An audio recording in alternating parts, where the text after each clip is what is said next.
At Herbalife នៅ Nutrition, Herbalife Nutrition គុណភាពគឺជាអាទិភាពទី1របស់យើងហើយវាជាចំណុចស្នូលនៃគ្រប់យ៉ាងដែលយើងធ្វើជារៀងរាល់ថ្ងៃមនុស្សរាប់លាននាក់បានរីករាយនឹងប្រើប្រាស់ផលិតផលរបស់យើងហើយក្នុងនាមជាក្រុមហ៊ុនដែលឈានមុខគេក្នុងរយៈពេលជាង40ឆ្នាំនេះយើងទទួលបាននូវទំនុកចិត្តទាំងនេះតាមរយៈគុណភាពសត្វផលនិងសុវត្ថិភាពនៃផលិតផលដ៏មានឱជារសរបស់យើងក្រុមអ្នកវិទ្យាសាស្ត្រនិងវេជ្ជបណ្ឌិតរបស់យើងបានកំណត់នូវស្តង់ដារមួយលំដាប់ពិភពលោកហើយយើងបានប្រើប្រាស់ធនធានយ៉ាងច្រើននៅក្នុងកម្មវិធីផលិតកម្មនិងគុណភាពដើម្បីធានាឲ្យបាននូវផលិតផលដែលមានគុណភាពល្អបំផុត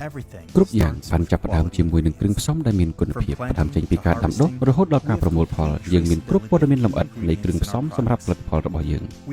ក្រោយមកយើងចាប់ផ្ដើមដំណើរការផលិតដោយការលាយបញ្ចូលគ្នាវេចខ្ចប់និងដំណើរការផ្សេងទៀត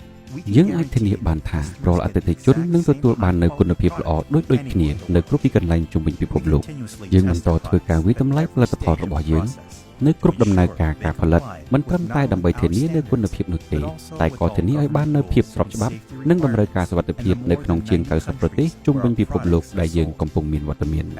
បន្ថែមពីលើនេះទៅទៀតរាល់រោងចក្រនិងមន្ទីរពិសោធន៍របស់យើងមានស្តង់ដារស្មើឬលើសស្តង់ដារផលិតកម្មល្អហើយមន្ទីរពិសោធន៍លំដាប់ពិភពលោករបស់យើងក៏បានទទួលនូវវិញ្ញាបនបត្រទទួលស្គាល់កម្រិតខ្ពស់បំផុតដែលបញ្ជាក់អំពីការយកចិត្តទុកដាក់យ៉ាងម៉ត់ចត់ចំពោះស្តង់ដារឈានមុខរបស់យើងហេតុអ្វីបានជាយើងបដិញ្ញាចិត្តយ៉ាងនេះចំពោះគុណភាព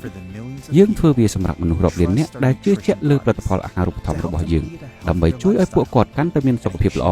និងទទួលនូវលទ្ធផលផ្ទាល់ខ្លួននៅថ្ងៃនេះនិងនៅឆ្នាំបន្តទៀត